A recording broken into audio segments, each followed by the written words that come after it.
Good morning, everybody. Daryl Steed here with Smart Wolf Consulting.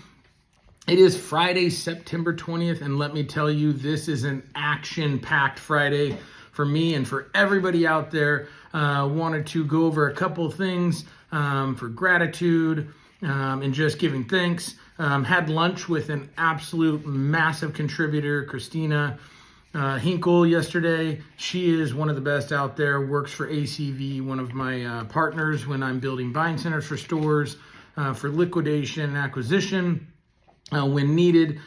She's just a great soul, and it was great to catch up with her. Second, I'm actually flying out to Vegas, not for what you think, guys, okay? I'm actually taking my wife to a Raiders game. She is a diehard Raiders fan. Listen, she made two mistakes in her life, liking the Raiders, okay, and picking me. But listen, we're going to forgive one of those, and it's not her Raiders pick. That was her birthday present. Going to be taking her out on the 50-yard line, watching a game in the new Vegas stadium. And so that's fantastic. Today, I have a full roster of meetings with dealers, trainings, things of that nature. So feeling absolutely elated to have that opportunity with these dealers. Had a great call on all things used cars, talking about, trade efficiency and, how to measure it differently. And it really stuck with me. So I want to just make this something that everyone starts using. Is in order to be better, you have to be different. So when we're talking about things in your business, if you're trying to get better, then you have to be different. You really do have to focus on doing it a different way. Trying to do the same thing and figuring out how you get better results, it's as close to insanity as the definition is. Third, and this is the one I'm excited about, guys. This one right here has got me absolutely jacked. I took a 60-day challenge, and I wanted to write 5 ebooks that would be both for life and business, and kind of blend those in the sense of like having putting some literature out there, having that voice, and creating a conversation for people. Well, the good news is that it took me a while. I've got all 5 of them written, and now I have to tighten them up, get some drafts, get that to where that they are something that is going to read through and have captivating thought.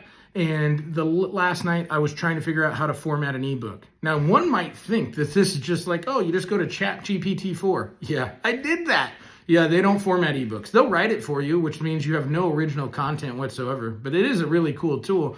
So I even clicked on that to see what it would write, and it ended up being like a 15-page dossier on the subject, which then loses you in the actual thought and process of having a brief subject to create conversation, but not to sit there and take you into a rabbit hole. And so then I was trying to figure out, is there a tool or AI or any of those things for ebooks? I put it on social media. Hey, can anyone help me with ebooks? I got 2 responses. So that's the subject of this video before we get to the exciting news. When people ask for help, now think about that. I want to repeat that. And I want to repeat it so people understand. When people ask for help, are you the first one, the last one, or never involved in trying to help that person? And it was an eye-opening experience because we all say that, like in the automotive industry, it's community and we help and things like that.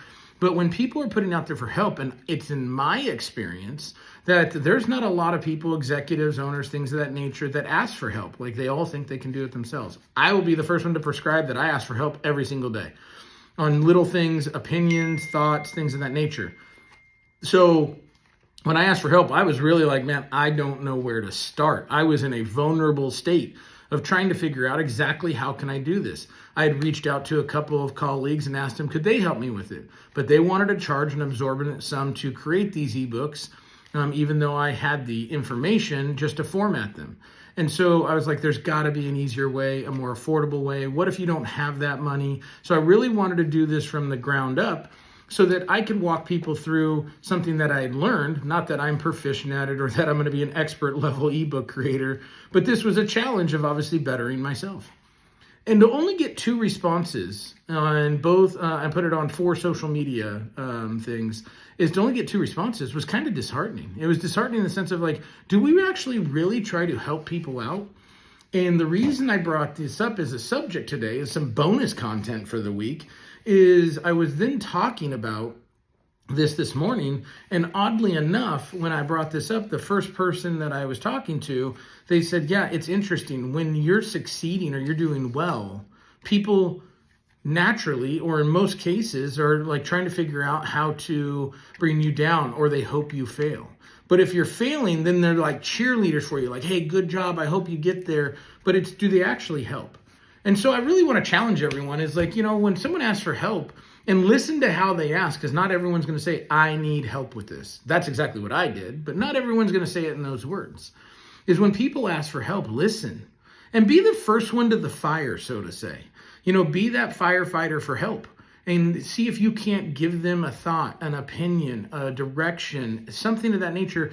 Because when it all comes down to it, if you're on the sidelines and you're watching someone struggle, okay, you're part of the problem. You're never part of the solution. And I prescribe with Smart Wolf Consulting and the Smart Wolf core, and just to my true core of myself, is you've got to be a servant leader. And you have to be a service before self type of person if you expect to want to live a full and enriched life. And so when people ask me for help, if it's monetary, if it's time, if it's, they need strength, whatever it is, if I have the time and I'm within the location of that person, I'm going to give it to them, even at a self-sacrifice of myself, because someone doesn't typically ask for help unless they need it. Now, I get it. We initially go right to the negative standpoint of things of like, well, what if they're always asking for help? What if they're a needy person? Well, let's ask ourselves that question. Why are they needy? Let's not sit there and pass judgment on that person. Why are they needing help all the time? Maybe they don't have the same infrastructure. Maybe they don't have the same circle of influence you do.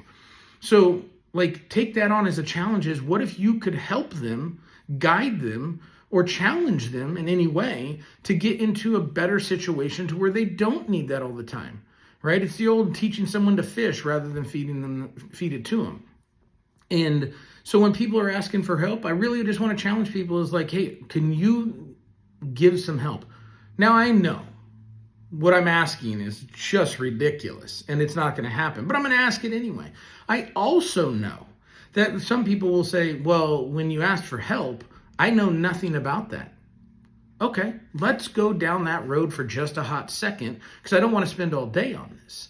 Is if you know nothing about that, what do you think would happen is if you took 2 seconds and say, hey, I don't know anything about that, but let me share this out to my people to see if anyone knows. How do you think that person would feel that you acknowledged that you saw what they were looking for? You're just not the person, but you'll share it. So I did get quite a few likes on the post, which I still can't figure that out. So you'll like the post, but you won't share it. So we have a circle of influence, but you won't share it with your people so that somebody else could then possibly help with that situation. Anytime someone asks me for help, I share it. Anytime someone says they're posting something, I'm trying to share it. And I shouldn't say I'm trying, because I'm eliminating that word from the English language. I share it every single time if I see it. If I don't, then if I missed it, then I don't share it. But if I see something and that comes across my feed, I share it because I want it to get that influence. I want it to see those eyeballs, because if someone else is putting something out there, they took time for it, and I want to obviously help them any way I can. So I challenge everybody, guys. If someone asks for help, be the first firefighter to the flames. Try to help them, okay, be involved in the solution. Not to mention, okay, if you don't have the answer, take the 2 seconds for acknowledgement. It goes a long way. And then share it with your influence, because I'm sure when we do these 6 degrees of separation, you know somebody that can always help somebody else. That's the bonus content for the day, but we're going to end it right now with the exciting news. I completed the first ebook. Little preview. Okay, here it is, guys. The Smart Wolf Core, People, Process, and Pay Plans. That is the core of what Smart Wolf Consulting does, is it starts with the most important component, which is people. Then we talk about process, because process is how you make people great so they can get consistency and results. And then we talk about the third and vital thing, which is pay plans, compensation and value to what you want your people to believe in, the culture, and how you drive success. Hope everyone has a great Friday, safe weekend. See you next week.